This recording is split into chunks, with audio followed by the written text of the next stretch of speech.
Hi friends, I am Abhishek. Welcome to my YouTube channel the ocean of शिक्षा।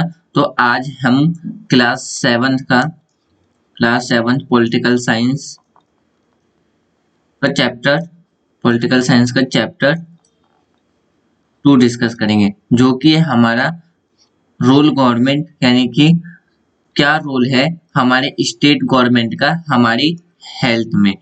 क्योंकि जो health है हमारा, वो किस में आता है? हमारा स्टेट लिस्ट में आता है। किस में आता है? स्टेट लिस्ट में। तो आज के चैप्टर में हम क्या पढ़ेंगे कि क्या रोल है, यानी कि क्या रोल रहता है एक गवर्नमेंट का हमारी हेल्थ में। क्योंकि जो हमारी कंट्री है वो क्या है? एक डेमोक्रेटिक कंट्री है। क्या है? एक डेमोक्रेटिक कंट्री है। तो हर एक डेमोक्रेटिक की जो पीपल होती है वो अपने गवर्नमेंट से ये एक्सपेक्ट करती है कि जो उनका जो गवर्नमेंट है वो किसके लिए? तो अपने पब्लिक के लिए, पब्लिक के वेलफेयर में, यानी कि पब्लिक के हित में काम करे, जो कि करती भी है। जैसे कि हर एक पब्लिक की ख्वाहिश रहती है कि जो उनका जो इलेक्ट गवर्नमेंट है वो एजुकेशन, हेल्थ, एम्प्लॉयमेंट, हाउसिंग और डेवलपमेंट ऑफ रोड, इलेक्ट्रिसिटी, इन सब में क्या करे? तो वो काम करे। आज के चैप्टर में हम ये डिस्कस करेंगे कि जो गवर्नमेंट है, यानी कि जो स्टेट गवर्नमेंट है वो किस तरीके से हमारे हेल्थ के लिए काम करती है। इसमें हम प्राइवेट हॉस्पिटल और पब्लिक हॉस्पिटल दोनों के बारे में डिस्कस करेंगे। प्राइवेट हॉस्पिटल किसे कहते हैं और जो पब्लिक हॉस्पिटल है वो किसे कहते हैं, और क्या डिफरेंसेस होते हैं इन दोनों में, वो हम सब इस चैप्टर में समझने की कोशिश करेंगे और डिस्कस करेंगे।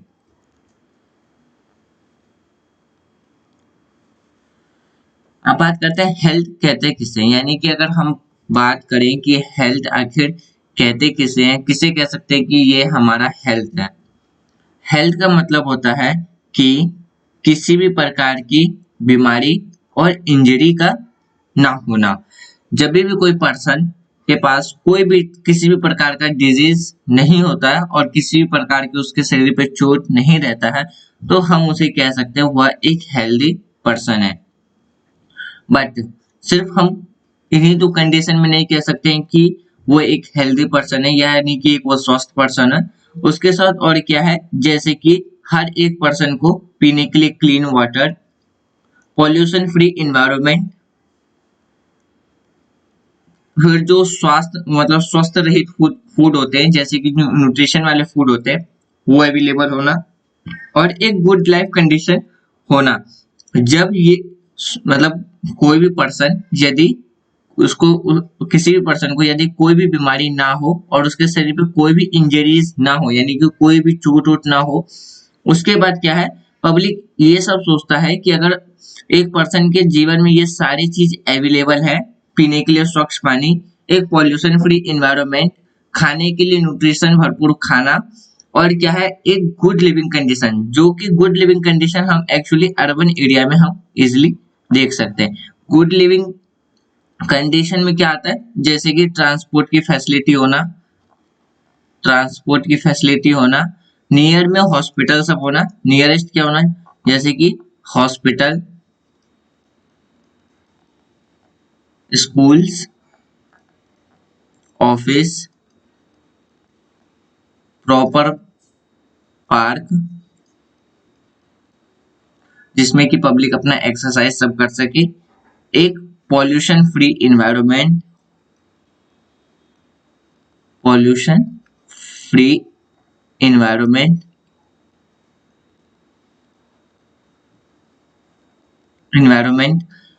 ट्रांस कम्युनिकेशन,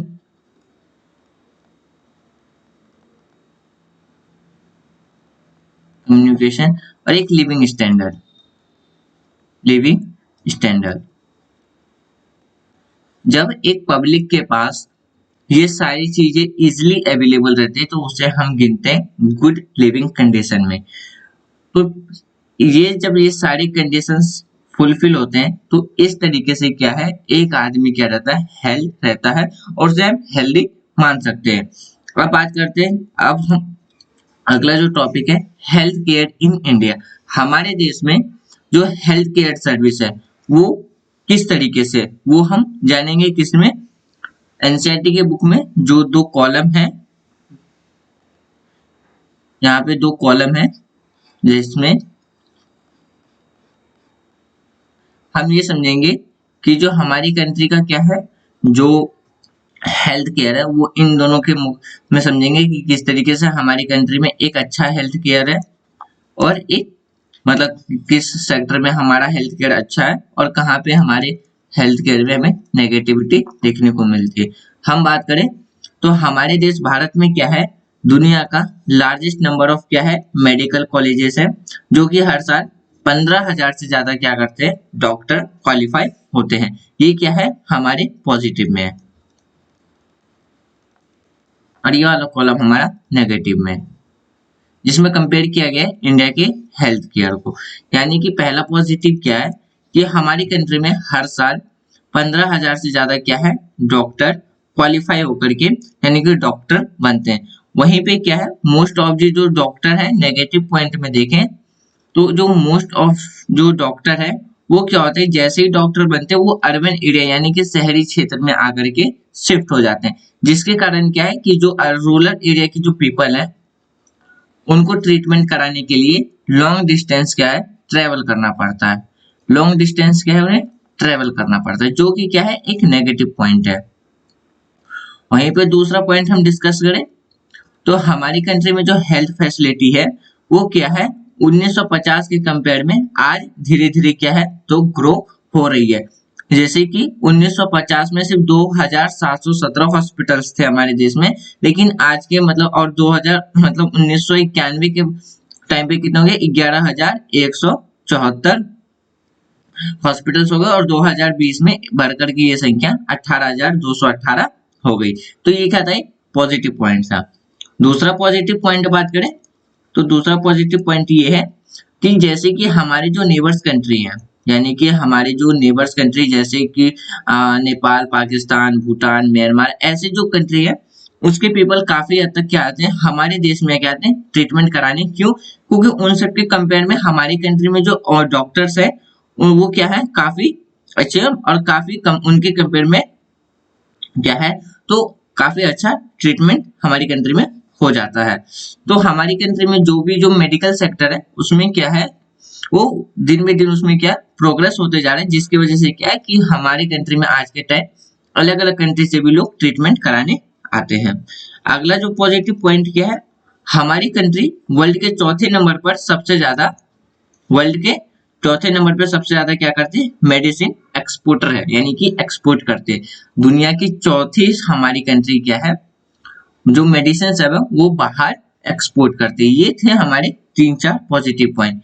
एक नेगेटिव पॉइंट तो हमने यहाँ पे डिस्कस कर लिया कि हमारी कंट्री में जितने भी जो डॉक्टर्स हैं जो जिसे हम अच्छा डॉक्टर कहते हैं वो रूरल एरिया में ना जा रह करके वो अर्बन एरिया में शिफ्ट हो जाते हैं। अगर दूसरा हम नेगेटिव पॉइंट्स की बात करें तो हमारी कंट्री में क्या है, क्लीन वाटर अवेलेबल ना होने के कारण, यानी कि जो ड्रिंकिंग क्लीन वाटर है वो अवेलेबल ना होने के कारण 21% लोग क्या है, केमिकल डिजीज से इफेक्टेड है, जैसे डायरिया, हेपेटाइटिस एक्सेट्रा। ऐसी बीमारियों से 21% हमारी जनता क्या है, वो ग्रस्त है। वहीं पे बात करें, आधे से ज्यादा जो चिल्ड्रन है उन्हें न्यूट्रिशन वाला फूड ना मिलने के कारण वो क्या है, कुपोषण के शिकार हैं। ये 3 हमारे नेगेटिव पॉइंट्स है हेल्थ सेक्टर में। वहीं पे अगर हम बात करें अब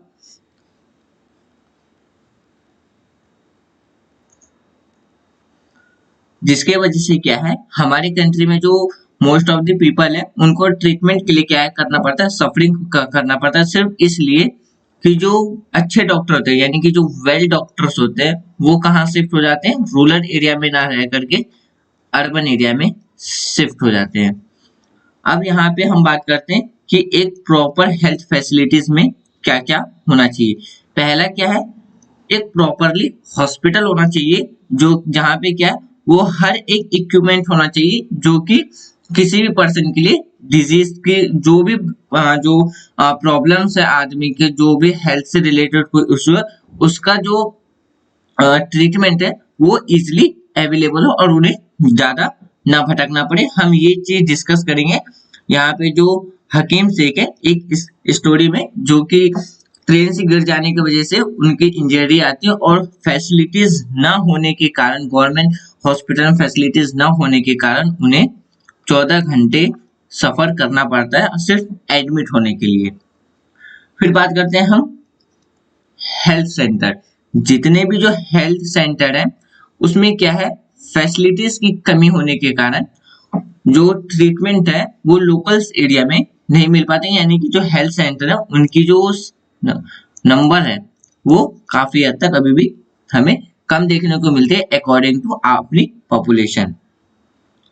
तो जो हमारा एक मतलब जो हेल्थ केयर फैसिलिटीज है उसमें क्या क्या होना चाहिए, प्रॉपर हॉस्पिटल होना चाहिए, एक प्रॉपर हेल्थ सेंटर होने चाहिए, प्रॉपरली ब्लड बैंक होना चाहिए अगर किसी भी पर्सन को ब्लड की जरूरत हो तो इजीली अवेलेबल हो। इन सब के बाद क्या है डॉक्टर की अवेलेबिलिटी सबसे ज्यादा मायने रखती है किसी भी हॉस्पिटल में या हेल्थ सेंटर में, चाहे वो कितना भी फैसिलिटेड क्यों ना हो, अगर उसमें डॉक्टर ही नहीं है तो वो हेल्थ सेंटर किसी काम का नहीं है या वो हॉस्पिटल किसी काम का नहीं है।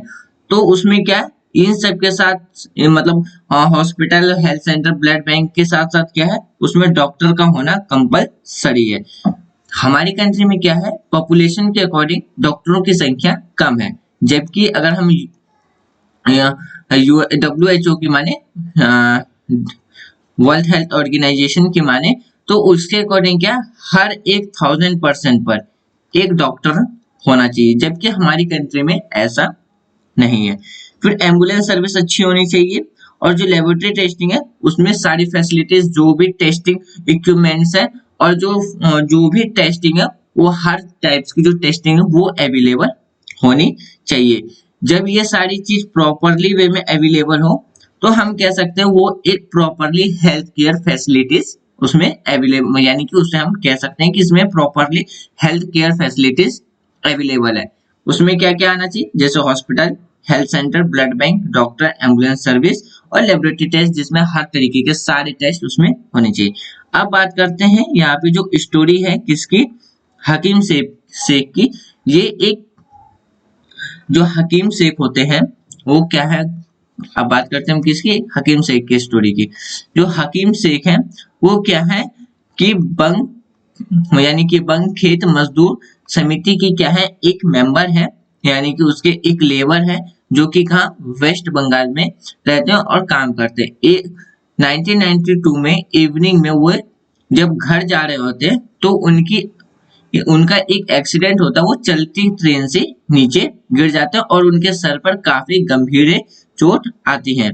इस कंडीशन में उन्हें बहुत ज्यादा सीरियस चोट लगने की वजह से उन्हें इमीडिएटली ट्रीटमेंट के लिए हॉस्पिटल ले जाया जाता है। जितने भी गवर्नमेंट हॉस्पिटल होते हैं कलकत्ता में वे सब इन्हें एडमिट करने से मना कर देते हैं, कह देते हैं यहाँ पे कोई भी सेपरेट बेड नहीं है। 14 आवर सफरिंग करने के बाद उन्हें पास के ही एक प्राइवेट हॉस्पिटल में एडमिट किया जाता है जिनका बिल बहुत ज्यादा हाई आता है, लेकिन उन्हें वो जल्दी ठीक हो जाते हैं। जैसे ही वो ठीक होकर के आते हैं वो मतलब हकीम से और जो उनके PBKMS के जो जितने भी मेंबर्स हैं वो गवर्नमेंट हॉस्पिटल के ऊपर क्या कर देते हैं कोर्ट में केस फाइल दर्ज कर देते हैं क्योंकि उन्हें गवर्नमेंट हॉस्पिटल में एडमिट नहीं किया जाता।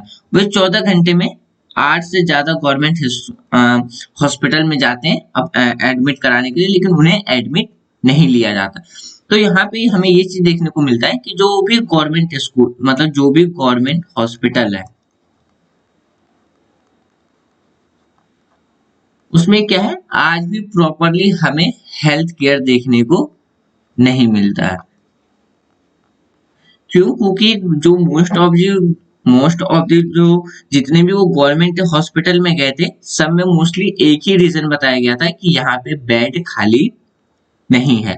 तो जैसे ही वो प्राइवेट हॉस्पिटल में उन्हें एडमिट किया गया, वहां पे उन्हें हर एक चीज अवेलेबल थी, जो भी उनको ट्रीटमेंट के लिए जो भी रिक्वायर्ड था वो सारा उस प्राइवेट हॉस्पिटल में था। लेकिन ये था कि उसकी जो फीस स्ट्रक्चर थी वो बहुत ज्यादा हाई थी। तो इस बात से नाराज होकर के जो हकीम शेख और जो उसके जो उसके जो वो साथी थे, जो कि पश्चिम बंगा केट मजदूर जो समिति थे उनके जो मेंबर्स थे, उन सब ने मिलकर के क्या किया, जितने भी जो उस गवर्नमेंट हॉस्पिटल थे उसके खिलाफ उन्होंने कोर्ट में फाइल दर्ज की।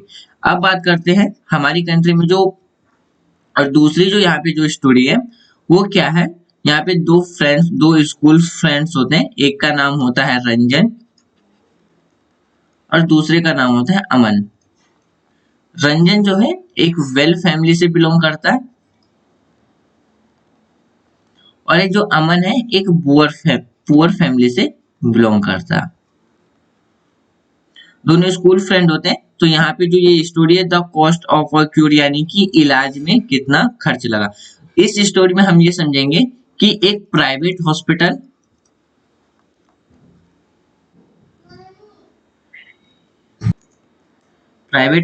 में कितना कॉस्ट आता है ट्रीटमेंट के लिए, और गवर्नमेंट हॉस्पिटल में, मतलब इस स्टोरी में हम क्या करेंगे, गवर्नमेंट हॉस्पिटल को प्राइवेट हॉस्पिटल से कंपेयर करेंगे। किस किस लेवल पे, फैसिलिटी के लेवल पे, कॉस्ट के लेवल पे, ट्रीटमेंट मेथड के लेवल पे, कि किस तरीके से ट्रीटमेंट किया जाता है।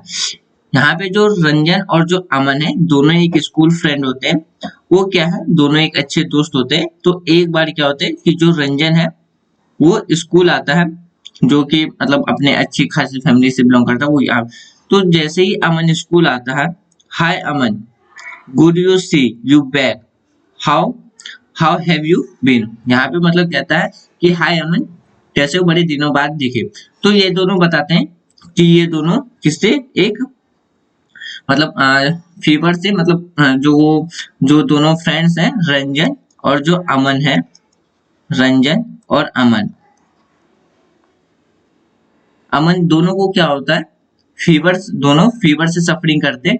तो जिसके वजह से क्या है, दोनों स्कूल नहीं आ पा रहे हो, दोनों काफी दिनों बाद मिलते हैं। तो कहते हैं हाय अमन, तुम कैसे हो, बड़े दिनों बाद। तो वो कहता है कि उन्हें एक मतलब उसे वो बताता है कि उसे फीवर हो गया था, जिसके वजह से वो स्कूल नहीं आ पा रहा था।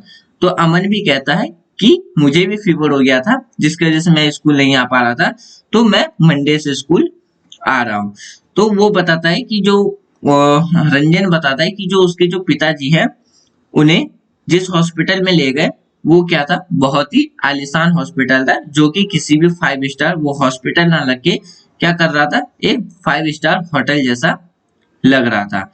यानी कि जो दोनों फ्रेंड है वो क्या है, तो एक जो वायरल फीवर से दोनों ग्रस्त, यानी कि दोनों को वायरल फीवर होता है और दोनों इससे सफरिंग करते हैं, जिसकी वजह से काफी दिनों से इनकी मुलाकात नहीं होती। तो जैसे ही मुलाकात होती है तो ये दोनों कहते हैं कि जैसे ही अमन से मतलब अमन पूछता है रंजन से, तो वो कहता है कि वो वायरल फीवर से सफरिंग कर रहा था, जिसकी वजह से वो मंडे से स्कूल आ रहा। वहीं पे अमन कहता है कि वो भी वायरल फीवर से सफरिंग कर रहा है, जिसकी वजह से वो स्कूल काफी दिनों बाद आया है। तो जैसे ही ये दोनों मिलते हैं, तो अमन जो रंजन है वो अपने हॉस्पिटल की जिस हॉस्पिटल में उसका ट्रीटमेंट होता है, वो अपने उस हॉस्पिटल के बारे में बताता है कि वो जो हॉस्पिटल है वो काफी पॉलिश था, यानी कि टाइल मार्बल उसमें लगे हुए थे, काफी हद तक साफ सुथरा था, जो कि वो हॉस्पिटल, हालांकि क्या लग रहा था, एक 5 स्टार होटल जैसा लग रहा था। बट उसके डैडी ने बताया कि ये एक प्राइवेट हॉस्पिटल है, इसलिए इसकी जो फैसिलिटी है वो ज्यादा अच्छी है। फिर आगे जो रंजन है वो आगे बताता है कि जैसे ही रंजन के डैडी और रंजन को लेकर के हॉस्पिटल गए, तो रिसेप्शन पे बिना डॉक्टर से मिले रंजन के डैडी को 500 रुपए पे करने पड़ते हैं। कहाँ, तो काउंटर पे, डॉक्टर से मिलने से पहले। उसके बाद क्या, फिर जो रंजन है वो बताता है कि उस हॉस्पिटल में काफी अच्छे म्यूजिक सब बज रहे थे और चारों तरफ क्या था, काफी ज्यादा साफ सुथरा और क्लीन एरिया था। आगे जो रंजन है वो अपनी स्टोरी को कंटिन्यू करते हुए कहता है कि डॉक्टर ने उसे बहुत सारे टेस्ट लिख के दिए, जिसके कारण क्या था, वहां के जो जब वो रंजन टेस्ट करवाने जाता है तो वहां पे हर एक पर्सन, यानी कि जितने भी जो हॉस्पिटल में जितने भी जो डॉक्टर्स थे, जो नर्सेस थी, वो क्या थी, कुछ ज्यादा फ्रेंडली थी। तो रंजन कहता है वो बात करते करते ही मेरा ब्लड टेस्ट के लिए उन्होंने निकाल लिया और उन्होंने मुझे जोक भी सुनाया, जिसकी वजह से मुझे पेन फील नहीं हुआ। जैसे ही मेरा टेस्ट रिजल्ट आया, कहता है कि जैसे ही मेरा टेस्ट रिजल्ट आया तो डॉक्टर ने मुझे बताया कि मुझे सिर्फ एक वायरल फीवर है, तो ज्यादा परेशान होने की जरूरत नहीं है। फिर डॉक्टर ने उन्हें बहुत सारी दवाइयां लिख के दी और डॉक्टर ने उन्हें बड़े ही प्यार से समझाया कि कौन सी दवाई कैसे खानी है। जैसे कि यहाँ पे डॉक्टर ने बताया कि ये जो पिंक गोली है इसे 3 टाइम्स खाने हैं दिन में, और जो व्हाइट टैबलेट है उसे एक बार खाना है सोने से पहले।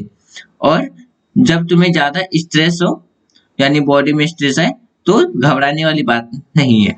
तो ये सारे फिर कहते हैं कि तुम ज्यादा घबराओ नहीं, ये सारे जो दवाई हैं इनके टेस्ट अच्छे हैं।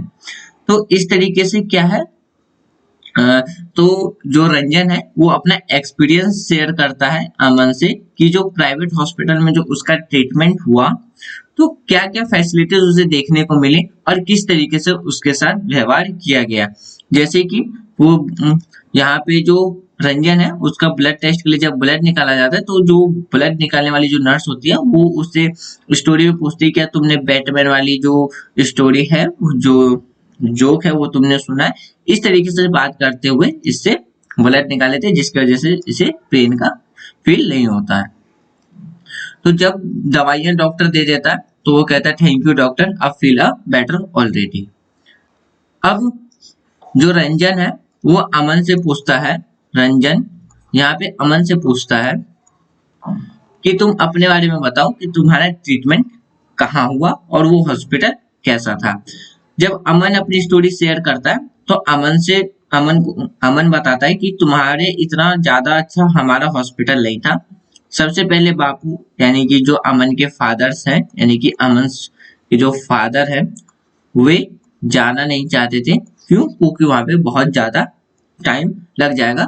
हाँ, तो अमन कहते हैं कि ऐसा हुआ भी, काफी ज्यादा टाइम लग गया। वो हॉस्पिटल क्या है, तुम जो अमन है वो रंजन से कहता है मेरा जो हॉस्पिटल है वो तुम्हारे हॉस्पिटल के इतना ज्यादा अच्छा नहीं था।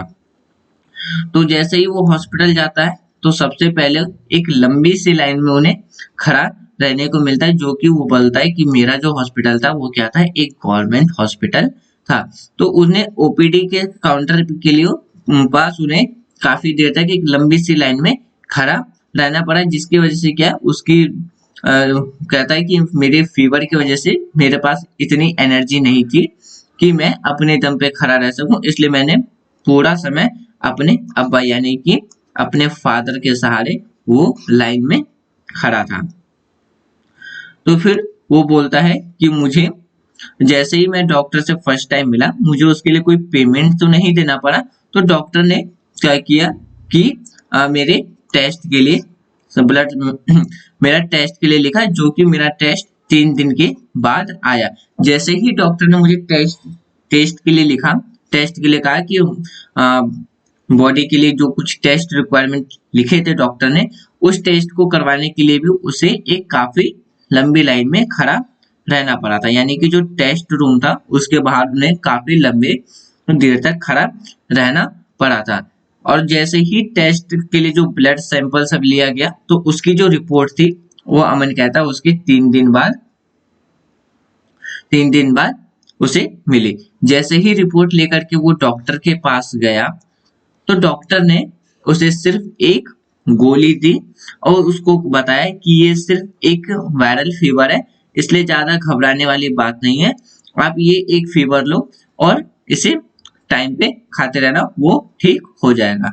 तो जो रंजन है वो कहता है कि मेरे ट्रीटमेंट में टोटल 3500 यानी कि 3500 रुपए खर्च हुए। वहीं पे अमन कहता है कि मेरे ट्रीटमेंट में सिर्फ 150 का कॉस्ट आया।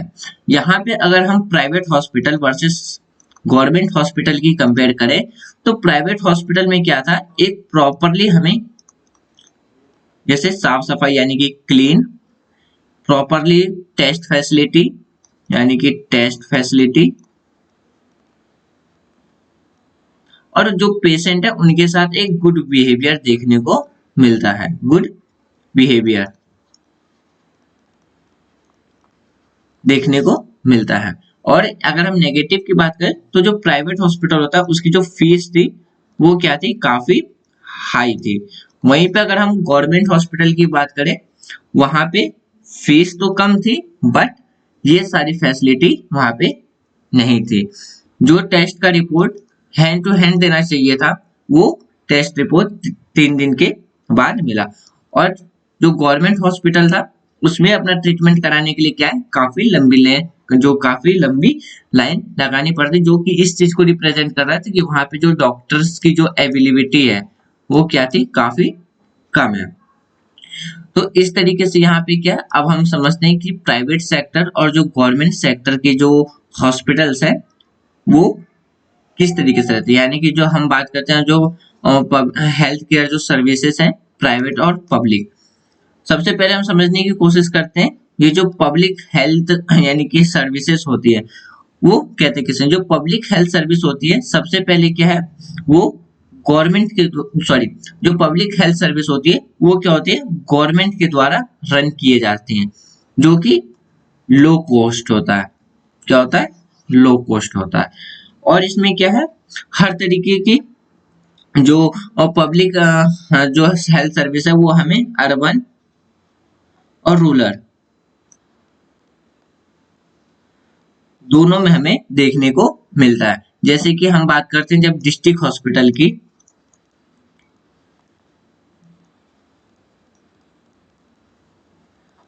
ये क्या है, यह एक पब्लिक हेल्थ सर्विस है जो कि किसके द्वारा, गवर्नमेंट के द्वारा चलाया जाता है, जो कि हमें अर्बन एरिया और रूरल एरिया दोनों में देखने को मिलता है।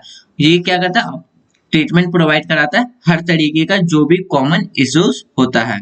अगर हम बात करें विलेज लेवल पे तो हेल्थ सेंटर सर्विस जो है वो क्या है, जैसे कि नर्स और विलेज हेल्थ वर्कर्स इसमें काम करते हैं। यहाँ पे जैसे कि हमारा फिर डिस्ट्रिक्ट हॉस्पिटल हो गया, ये क्या करते हैं, सर्व करते हैं जितने भी हेल्थ सेंटर होते हैं उनको। और वहीं पे अगर हम बात करें आगे,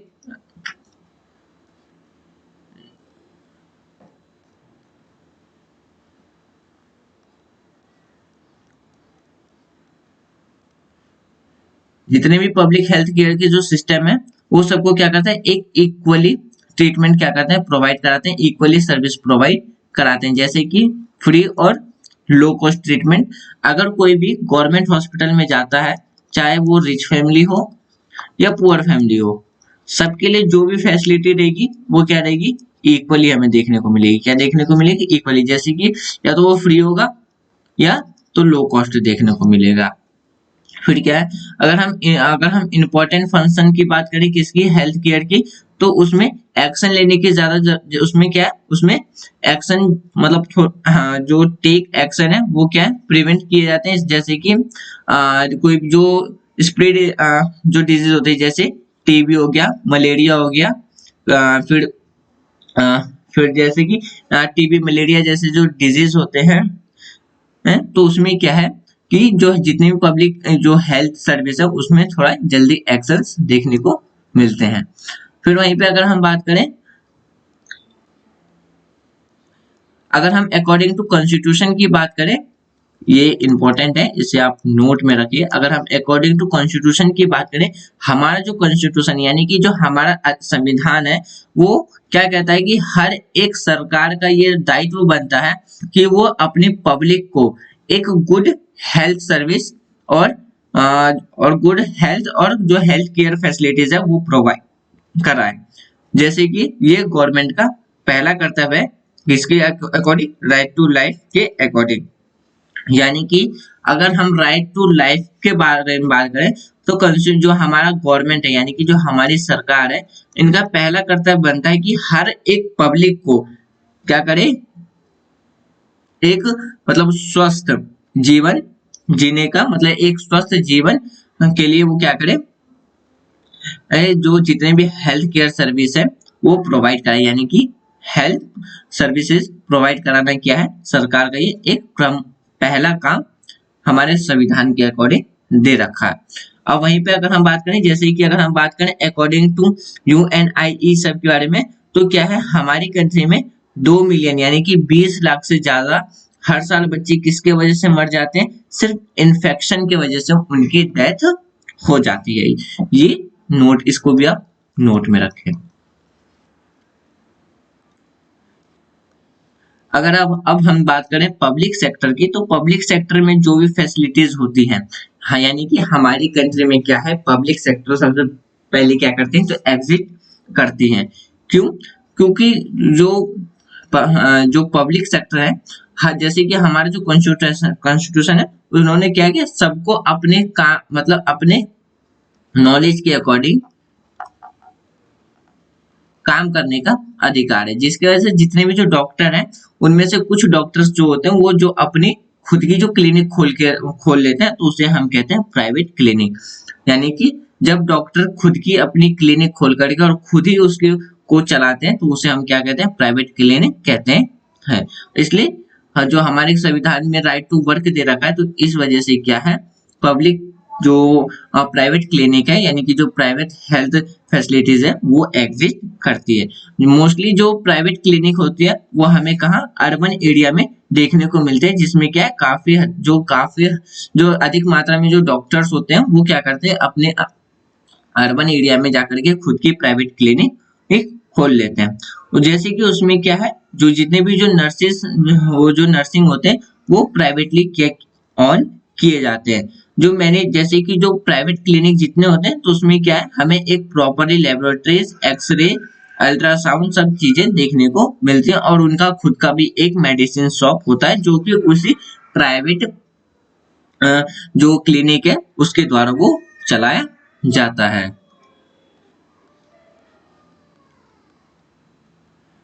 जितने भी जो प्राइवेट क्लिनिक होते हैं उसमें गवर्नमेंट का कोई भी कंट्रोल नहीं होता है। जितने भी जो प्राइवेट क्लिनिक होते हैं उसमें क्या है जो पेशेंट्स होते हैं उससे काफी ज्यादा मात्रा में पैसे लिए जाते हैं किस चीज के लिए, ट्रीटमेंट के लिए। अब बात करते हैं किसकी, तो मतलब हेल्थ केयर एंड इक्वलिटी। अगर हम हेल्थ केयर एंड इक्वलिटी की बात करें तो हमारे कॉन्स्टिट्यूशन में क्या है,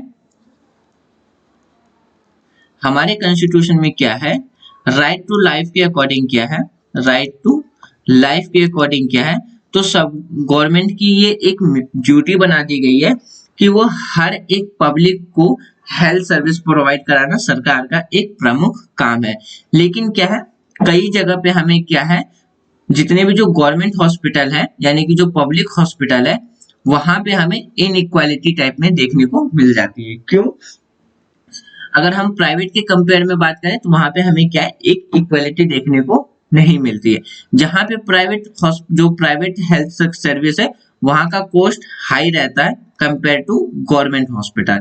लेकिन अगर हम फैसिलिटी की बात करें तो काफी ज्यादा अच्छी फैसिलिटी हमें कहाँ देखने को मिलती है, एक प्राइवेट हेल्थ सर्विस में प्राइवेट हेल्थ क्लिनिक में देखने को मिलती है। जबकि जितने भी जो गवर्नमेंट हेल्थ क्लिनिक है या जो गवर्नमेंट हॉस्पिटल है वहां पे हमें वो बहुत ही ऐसे कम हॉस्पिटल्स होते हैं जहाँ पे हमें जो फैसिलिटीज है हॉस्पिटल की जो फैसिलिटीज है वो हमें प्रॉपरली देखने को मिले। अक्सर हमें वहां पे कम ही फैसिलिटीज देखने को मिलती है। यहाँ पे हमने एक दो स्टोरी अभी डिस्कस की, एक अमन की और दूसरा शेख की यानी कि हकीम शेख की। तो उन दोनों स्टोरी में डिस्कस करने से ये पता चला कि जो जितने भी जो गवर्नमेंट हॉस्पिटल है उसमें एक तो क्या है कि जो भी फैसिलिटीज सर्विस है और जो नंबर ऑफ डॉक्टर्स हैं वो क्या है तो कम मात्रा में हमें देखने को मिलती है। अगर हम अपनी कंट्री की बात करें तो हमारी कंट्री में क्या है पब्लिक सर्विस क्या है वो मतलब प्राइवेट सर्विस ज्यादा है कंपेयर टू पब्लिक सर्विस के। दूसरा क्या है जितने भी जो डॉक्टर्स होते हैं वो अर्बन एरिया में शिफ्ट हो जाने के कारण वो खुद की क्या करते हैं खुद का अपना क्लिनिक ओपन कर लेते हैं, जिसके वजह से क्या होता है कि जो जितने जो गवर्नमेंट डॉक्टर है मतलब जो गवर्नमेंट क्लिनिक है उसमें डॉक्टर की उतनी एबिलिटी नहीं देखने को मिल रही। जैसे कि अगर हम इस पिक्चर की बात करें तो ये पिक्चर ये प्रेजेंट करने की कोशिश की जा रही है कि ये जो एक प्रेग्नेंट लेडीज है वो काफी लॉन्ग डिस्टेंस करके कहाँ जाएंगी, लॉन्ग डिस्टेंस ट्रेवल करने के बाद वो अर्बन एरिया में जाएंगी एक अच्छे से डॉक्टर से अपना ट्रीटमेंट कराने के लिए। अगर हम आगे अब डिस्कस करें, अब हम बात करते हैं केरल का एक्सपीरियंस। केरल का क्या एक्सपीरियंस, 1996 में केरल गवर्नमेंट ने एक डिसीजन लिया जिसमें क्या है, जितने भी लोकल गवर्नमेंट है उनको केरल की गवर्नमेंट ने अपनी बजट में से 40% पैसा लोकल गवर्नमेंट को देने की बात कही। जिसमें क्या था कि जो लोकल गवर्नमेंट है वो अपने प्लानिंग के अकॉर्डिंग क्या कर सके, वाटर यानी कि पानी के लिए, फूड के लिए, ह्यूमन डेवलपमेंट के लिए, एजुकेशन के लिए और जो भी सप्लाई स्कीम है उसको चेक करते हुए वो सारे पैसे को उसमें लगा सके। जैसे बच्चों के स्कूल के डेवलपमेंट के लिए यानी कि स्कूल के काम के लिए, और लोकल में जो भी उनका जो मेन प्रॉब्लम्स है उसके ऊपर एक्शन लेते हुए उसमें डेवलप करने के लिए जो केरल गवर्नमेंट है 1996 में क्या किया, अपने बजट का 40% देने का फैसला किया। वहीं पे फिर स्वास्थ्य जो केंद्र के सभी यानी कि जितने भी जो वो हेल्थ सेंटर्स थे, यानी कि जितने भी जो हेल्थ सेंटर थे उसमें भी सुधार किया गया। इन सब कार्यों से स्थिति में काफी हद तक क्या आया, तो सुधार हमें देखने को मिला।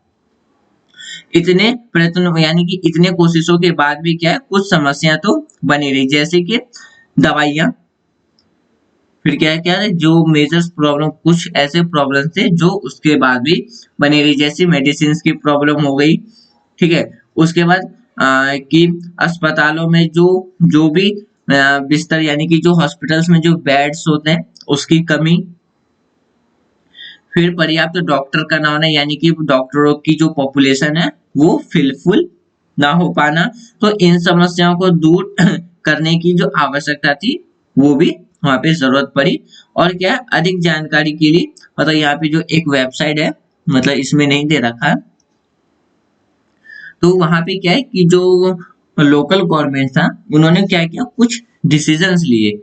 डिसीजंस में क्या था कि जो केरल गवर्नमेंट था उन्होंने कहा कि हम 40% जो है अपनी स्टेट में जो जितने भी जो लोकल गवर्नमेंट्स हैं उनको दे देंगे, जिसकी वजह से उनकी जो भी बेसिक नीड है उनके प्लानिंग के अकॉर्डिंग वो उसे फुलफिल कर सके और उसमें डेवलप कर सके। इसके बावजूद भी क्या था कि कुछ चीजों में ये नाकाम रही, जैसे कि हॉस्पिटल्स में बेड हो गए, मेडिसिन हो गई, उसको प्रॉपरली डॉक्टर की जो एबिलिटी थी, इन सब प्रॉब्लम्स को छोड़ ये सारी प्रॉब्लम्स वहां पर सॉल्व नहीं हो पाई। अब बात करते हैं कि जो कोस्टारिका का अप्रोच, यानी कि अगर हम बात करें कोस्टारिका का जो तरीका है वो क्या है। जो कोस्टारिका है वो एक मिडिल साउथ यानी सॉरी जो कोस्टारिका को मध्य एशिया का क्या माना जाता है, सबसे स्वस्थ स्टेट माना जाता है। और इसका जो रीजन है, इसका जो कारण है वो कोस्टारिका के कॉन्स्टिट्यूशन में लिखा हुआ है।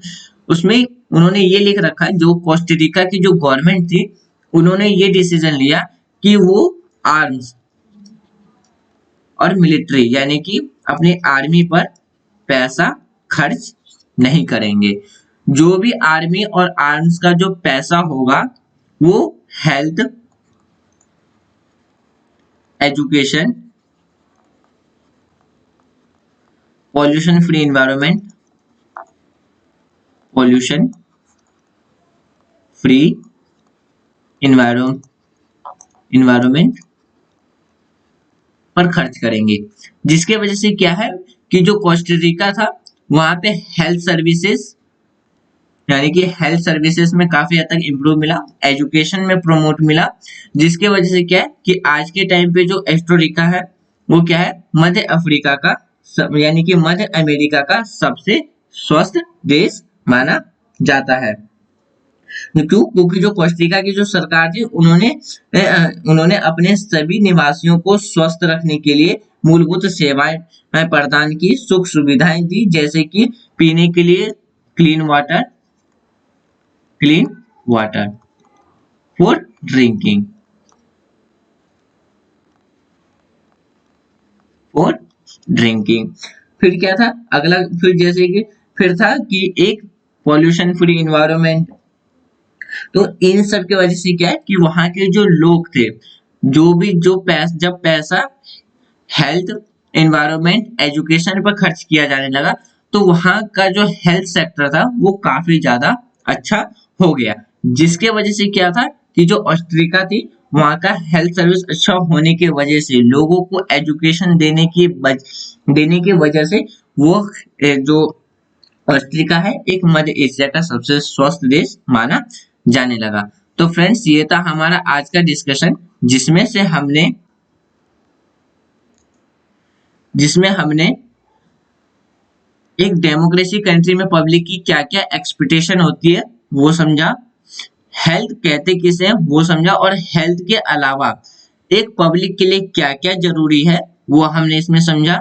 हमारे कंट्री में जो हेल्थ केयर है, यानी जितने भी हेल्थ सर्विस है जैसे कि प्राइवेट, इसमें हमने प्राइवेट वर्सेस गवर्नमेंट यानी कि पब्लिक हेल्थ केयर को इसमें कंपेयर करके समझा।